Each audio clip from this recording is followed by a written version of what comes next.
Welcome to Firefighter Minutes. My name is Andrew David Weber. I'm here with Jay Tamez. How's it going, dude? Good. I'm excited to be here, man. I don't know. I think over the years that we've worked together, over 10 now, it's got to be 15 years, man. It's crazy. So I think this is probably one of the coolest things you've been doing lately. This is great. Awesome, man. I'm glad to hear that. That makes me feel really good inside. Thank you. So you are a small business owner, a musician. What else would you consider yourself? Well, in my last lifetime, you remember me from the audio engineering days and the producing days, directing when I was at the theater downtown, and I hired you for actually one of your earliest gigs that I think was probably one of the biggest earliest gigs you had, but I don't think you were old enough to drive at the time. So, man, what a great show that was. But anyways, that's another story. So really what I focus on and what really got me into music was from a production standpoint, engineering, audio, live, and recording. But also, I think from a business perspective, you know, when you see musicians locally that are great, but no one hears them, ooh, that's a real problem. And I saw that area not being met. So that's where I try to step into that role and kind of create a business atmosphere or a segue for artists to be able to promote their music, be able to the business side of it. And that's really that's the angle I try to come from. Awesome, man. When you write a song, what is your intent? Like, why are you writing that song? Ooh, that's a great question. Different people respond to music, in different ways, as you witnessed. So some people focus on, say, the lyrics, or they focus on the message, or they feel, say, the energy, say, like with, some of the punk stuff, you just feel charged and energized. Well, for me, it seems like I really gravitate toward melody.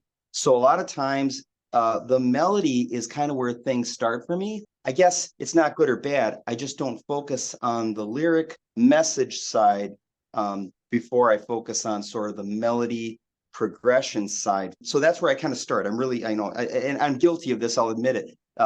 When I hear a song, it could be any, hit on the radio or on YouTube. I don't really listen to what they're saying. And I feel bad for saying that because there's people that put a lot of heart and soul into what they're saying in their music. But I focus a lot on the melody, the structure. That's what draws me in. So from a songwriting perspective, that's kind of where I start. And then if when the song is kind of formulating, if it's asking for a sad message because the song it's in a minor key, right? And it moves at a slower tempo. So I'm like, well, we might need a kind of a sad message here or some kind of, minor sounding message.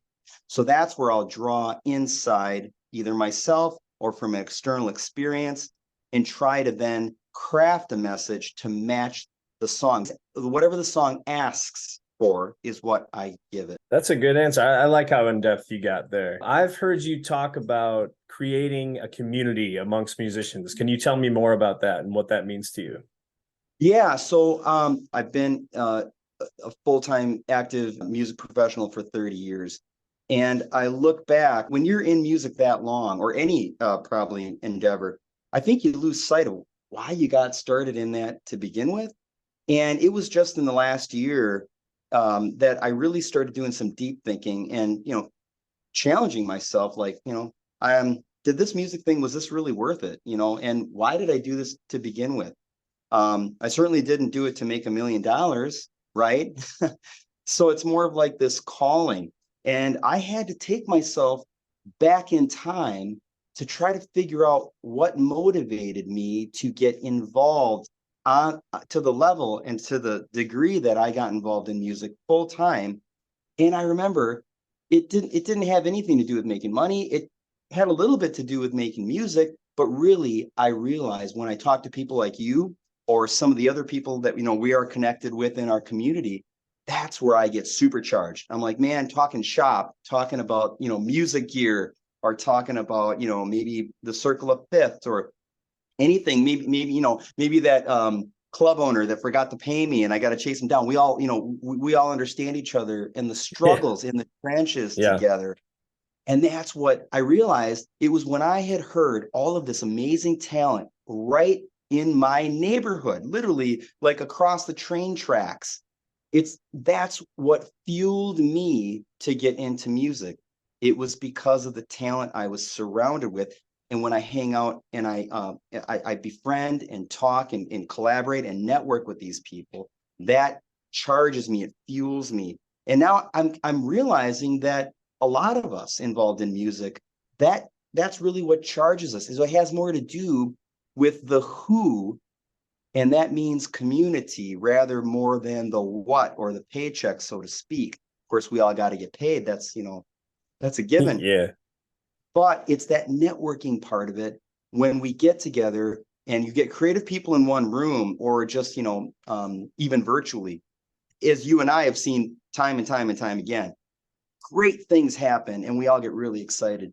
And that's what I want for everyone. I want that sense of community across all of the artists and actually everyone. I want everybody to belong to something.